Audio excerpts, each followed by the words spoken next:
नमस्कार, आपलं स्वागत आहे. आयकॉन स्टील प्रस्तुत बिल्ड आयकॉन या उपक्रमामध्ये आज आम्ही आलो जळगावमध्ये आणि माझ्यासोबत आहेत आर्किटेक्ट निकिता नेहते, ज्या 2017 पासून या फील्डमध्ये अतिशय उत्तमरित्या काम करतात. आणि बेसिकली इंटिरियर डिझायनिंग ही त्यांची स्पेशालिटी असं म्हणायला हरकत नाही, कारण आर्किटेक्टच्या कॉम्बिनेशनमध्ये ते त्याही काम करतात. काही आर्किटेक्टचे पण प्रोजेक्ट त्यांचे चालू आहेत. त्यामुळे अशा दोन्ही प्लॅटफॉर्मवर त्यांच्याशी बोलायचे की त्यांचं काम कसं चालू आहे, एक्सपिरियन्स कसा आहे, त्यांचे व्ह्यूज काय आहेत या क्षेत्राबद्दलचे, आणि सगळ्यात महत्त्वाचं म्हणजे येणाऱ्या भविष्यातली वाटचाल कशी असणार आहे, प्रोजेक्ट्स काय बदलतात. मला नेहमी असं वाटतं, आपण नेहमी म्हणतो की देशाचं भवितव्य इंजिनियर्सच्या हातात आहे, पण आर्किटेक्टच्या हातात आहे. पण मला असं वाटतं त्याहीपेक्षा ते तरुण इंजिनियर आर्किटेक्टच्या हातात आहे, आणि त्यापैकीच एक माझ्या सोबत आहेत. सो आपण डायरेक्ट त्यांच्याशी गप्पांना सुरुवात करूया. गप्पांना मला इथून सुरुवात करायची ते म्हणजे तुमच्या थोडं शैक्षणिक पार्श्वभूमीपासून, की शाळा कुठली होती, कॉलेज अच्छा. कुठलं होतं, आणि सगळ्यात महत्वाचं आर्किटेक्ट हे बनण्यासाठी प्रेरणा कोणाची होती, प्रेरणास्थान कोण होतं ज्यांच्यामुळे अच्छा. तुम्हाला असं वाटलं की की या आपण फील्डकडे करायला जावं? पाहिजे. काय सांगाल? ऍक्च्युली मी जळगावमध्येच मी स्कूलमध्ये नंदिनीबाईला होती, की जळगावमध्ये आहे मुलींची शाळा तिकडे. त्यानंतर माझं 11th-12th MJ कॉलेजमधनं झालं. आणि माझा भाऊ आर्किटेक्ट आहे, कझिन भाऊ. त्याच्यामुळे मी म्हणजे त्याच्याकडनं की मला आर्किटेक्ट, आणि आधीपासून असं ड्रॉइंग्स आणि ते चांगलं, सो घरातले असं सगळं आधी म्हणायचे की हो म्हणजे कला आहे तर आर्किटेक्चर बेटर आहे तिच्यासाठी असं. बरोबर. आणि मग म्हणजे सगळ्यांच्या याच्याने, असं एकाच्या याच्याने नाही, सगळ्यांच्या याच्याने. पण मग स्वतःला काय आवड होती? काही दुसरं बनायची होतं, काही शिकायचं होतं? नाही, दुसरं तर बनायचंच नव्हतं, कारण की आधीपासून फिजिक्स मध्ये थोडासा प्रॉब्लेम होता. आणि अच्छा. म्हणजे ड्रॉइंग आणि असं कन्सिस्टन्सी हे होती, बरोबर. त्याच्यामुळे आर्किटेक्चर माझ्यासाठी तरी बेस्ट फील्ड बेस्ट होते. होतं, बरोबर आहे. पण मग त्याच्या रिलेटेड एक प्रश्न तुम्ही म्हणला की ड्रॉइंग चांगलं होतं, हा. आर्किटेक्टमध्ये बेसिक नीड आहे. पण आता प्रोफेशनमुळे पुन्हा हॉबी म्हणून ड्रॉइंग चालू आहे का? हॉबी म्हणून नाही अच्छा. आता, कारण की म्हणजे आधी कॉलेजला असताना तरी स्केचिंग वगैरे हो असायचं, हो पण आता नाही जमत ते. आता सगळं लॅपटॉपवर काम हो होतं, हो. आणि बाकी म्हणजे घरातल्या बाकी गोष्टींमुळे तेवढं हॉबी जपायला वेळच नाही मिळत, आणि म्हणजे काम आणि हे सगळं. बरोबर, बरोबर. ठीक आहे. सो येऊया या क्षेत्रातल्या पहिल्या प्रश्नाकडे. पण त्याआधी असं विचारायचं की जेव्हा तुम्ही आर्किटेक्ट पास झाला असाल आर्किटेक्चर, हम्म, आणि त्याच्यानंतर जेव्हा स्वतः इंडिव्हिज्युअल पहिल्या प्रोजेक्टला सुरुवात ओके. केली असेल, तर त्याच्यामध्ये एक स्ट्रगल असतो की बरोबर. पहिला प्रोजेक्ट कसा मिळणार, कुठला हो मिळणार. जेव्हा इंडिव्हिज्युअल रिस्पॉन्सिबिलिटी असते तेव्हा थोडं बरोबर. दडपण असतं. हो. तर तेव्हाचा काही अनुभव किंवा आठवण काय सांगू शकाल का? ऍक्च्युली तेव्हा सुरुवातीला म्हणजे जेव्हा मी पहिला प्रोजेक्ट घेतला तेव्हा मी 1 ते 1.5 वर्षाचा गॅप घेऊन तो केला होता. सो माझं जे पण मला माहित होतं ते थोडंसं पुसटलं होतं. अच्छा. मग म्हणजे खूप असं सगळं प्रत्येक गोष्ट म्हणजे मार्केट सर्वे करून ते हम्म, हम्म. सगळं मी म्हणजे प्रत्येक वेळेस मला छोट्या छोट्या गोष्टींची मार्केट सर्वे करावा लागत होता. प्रोडक्ट्स काय नवीन आलेले आहेत हे पण खूप चेंज झालेलं होतं. हम्म. सो ते सगळं करून समोरच्या त्यांना काय हवंय, मला काय द्यायचंय, अशी मजा होती सगळी. क्या बात आहे. सो मजेत पहिला प्रोजेक्ट पार पडला हो. असं म्हणायला हरकत नाही. पण त्यातनंच एक मला लगेच प्रश्न आठवला, ते म्हणजे तुम्ही म्हणालात की तेवढा जरी 1-1.5 वर्षाचा गॅप होता, हो त्याच्यात सुद्धा एवढं झालं. तर हे फील्ड रोज बदलतंय, यातलं हो तंत्रज्ञान बदलतंय. बरोबर. तर तुम्हाला काय वाटतं की मग आताच्या केसमध्ये या ग्रॅज्युएशन बरोबर अजून कुठला तरी एखादा कोर्स केला पाहिजे, जो ह्याला पॅरलल असेल किंवा ह्याला चांगला कॉम्प्लिमेंटरी असेल, असं एखादा वाटतंय का तुम्हाला, की अजून काहीतरी शिकावं, सो सतत नॉलेज अपडेट होत राहील आपलं? नक्कीच. म्हणजे आता मी सध्या तरी इंटेरियर मध्ये करते, सो हम्म, त्याच्यामध्ये तर रोज नवीन काहीतरी प्रोडक्ट्स येत असतं. हम्म, हम्म. सो याच्यासाठी सतत हे जे आपले एक्झिबिशन्स वगैरे होत असतात हे पण आपण अटेंड करायला पाहिजे, आणि अजून त्याच्या रिलेटेड जे काय म्हणजे कोर्सेस आहेत ते पण आपण एक्सप्लोर करायला केले पाहिजे. पाहिजे. बरं. आता या क्षेत्रातल्या पहिल्या प्रश्नाकडे येऊया. त्यातला पहिला प्रश्न असा आहे की या क्षेत्रामध्ये जरी आता तुम्ही म्हणला टेक्नॉलॉजी खूप आली आहे, बरोबर. आता AI पण आले, हो. पण तरी जो बेसिक कामगार आहे, हम्म, लेबर आहे, हा तर फॅक्टर कायम कॉमन राहिलेला बरोबर. आहे. आणि त्यामध्ये अकुशल कामगारांचं प्रमाण पण फार मोठं आहे. हो. तर अकुशल कामगारांकडून काम करून घेणं हे कितपत धोकादायक आहे असं तुम्हाला वाटतं? आणि कधी ती परिस्थिती हाताळायचीच वेळ आली तर तुम्ही ती परिस्थिती कशी हाताळता? खूप कठीण आहे. म्हणजे खूप वेळा असं होतं की आपण त्यांना एक्सप्लेन करत असतो, ते फक्त म्हणतात हो हो मॅडम, होऊन जाईल, होऊन जाईल. हम्म, हम्म. आणि तिथे अर्थात सगळं काहीतरी वेगळं झालेलं असतं. बरोबर. तर ते खूप कठीण आहे. म्हणजे कुणी कुणी असतं की ज्यांना एक वेळा सांगितलं की त्यांना कळतं, पण जे अकुशल असतात त्यांना म्हणजे त्यांना असं वाटतं की आपल्याला सगळं येतंय, पण त्यांना येत काही नसतं. म्हणजे कदाचित येत असेल पण ते पण ते तिथे असं ते चुकीचं करतात. करतात, बरोबर, आणि आणि त्यामुळे सगळ्या नुकसान होऊ शकतं. हा. बरोबर आहे. दुसरं, कन्स्ट्रक्शनमध्ये प्लॅन ही स्टेज अतिशय महत्त्वाची आहे. आपण हो रचना किंवा आराखडा प्लॅन बरोबर. म्हणतो. आणि बिंग आर्किटेक्ट तुम्हाला तर त्याच्यावर पहिलं काम करावं हो. लागतं. तर तुमच्या नजरेतून प्लॅन या फेजचं महत्त्व काय आहे? हम्म. या प्लॅन या स्टेजचा इम्पॉर्टन्स काय? तुम्हाला काय वाटतं? काय त्याच्यावर वर्किंगमध्ये काय पॉइंट्स बघितले पाहिजेत? का कसं काम केलं पाहिजे प्लॅन या स्टेजवर? ऍक्च्युली सगळे छोटे छोटे पॉईंट म्हणजे प्लॅन आपण देतो, पण तो ज्याला देतोय म्हणजे हे कार्पेंटर लोक जे असतात त्यांना इतकं डिटेल म्हणजे इतकं डिटेल द्यायला हवं की त्यांना प्रत्येक लाईन माहित हवी की ही कोणती ती कोणती, और त्यांना ती तिथे जाऊन एक्सप्लेन करायला हवं, तरच ते करू शकतात. नाहीतर ते त्या लाईनच्या डिफरन्समुळे पण सगळं घोळ घालतात. म्हणून ऍक्युरेट म्हणजे प्लायची थिकनेस किती येणार आहे किंवा ती बॉर्डर किती येणार आहे हे पण त्यांना डिटेलमध्ये तिथे द्यायला पाहिजे. इतके बारीक बारीक मेजरमेंट्स पण आपण तिथे द्यायला पाहिजे. द्यायला पाहिजे, बरोबर.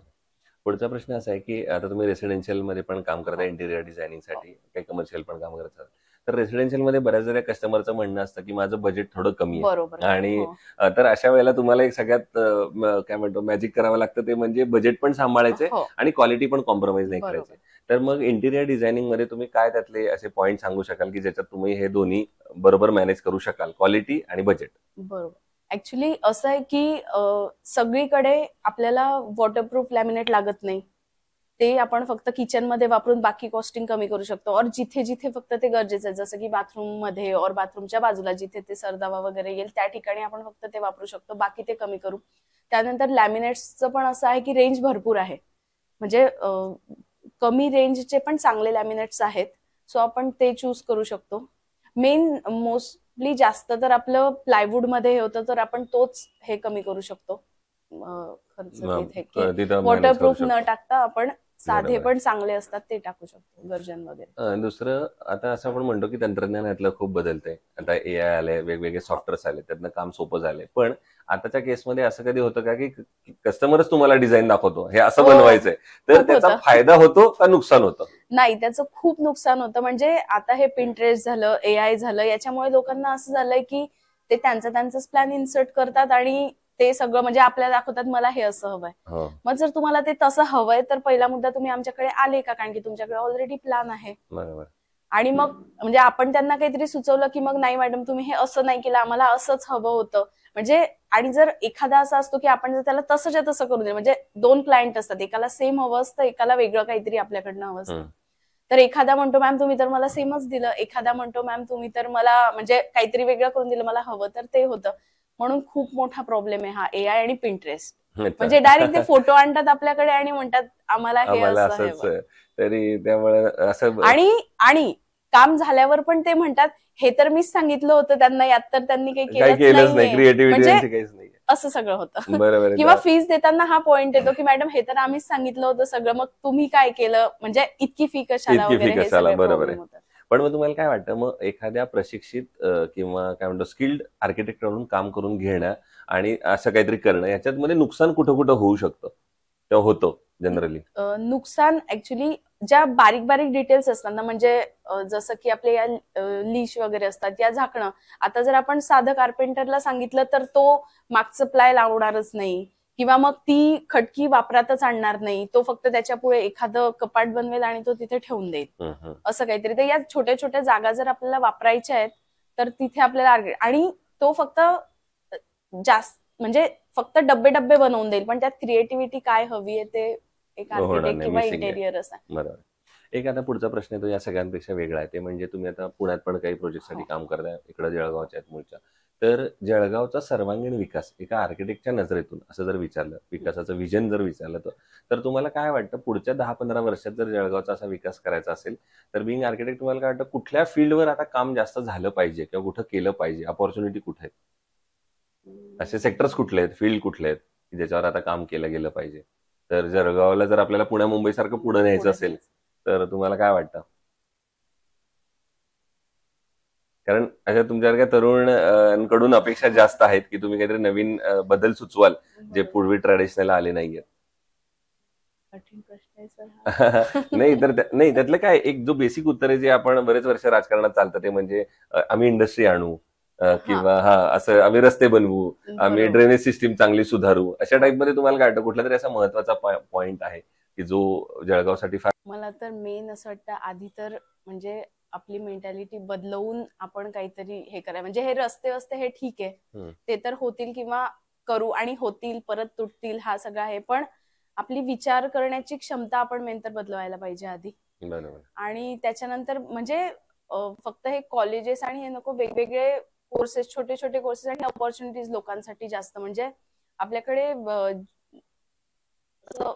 कामात छोटे मोठापणा जो पाहिला जातो तो नको बघायला व्हायला पाहिजे. त्यांनी. बरोबर आहे. दुसरं कुठल्याही कन्स्ट्रक्शन मध्ये जेव्हा स्टील निवडण्याची वेळ येते तेव्हा तुम्हाला काय वाटतं, काय पॅरामीटर्स त्यात बघितले गेले पाहिजेत स्टीलमध्ये? चांगल्या स्टीलमध्ये कुठले फॅक्टर्स असले पाहिजेत तेव्हा आपण म्हणतो की हे स्टील चांगलं आहे? फर्स्ट तर ते म्हणजे स्ट्रॉंग असलं पाहिजे, कॅपेबल हम्म, असलं पाहिजे, त्यानंतर रस्टिक नको व्हायला. हम्म, हम्म.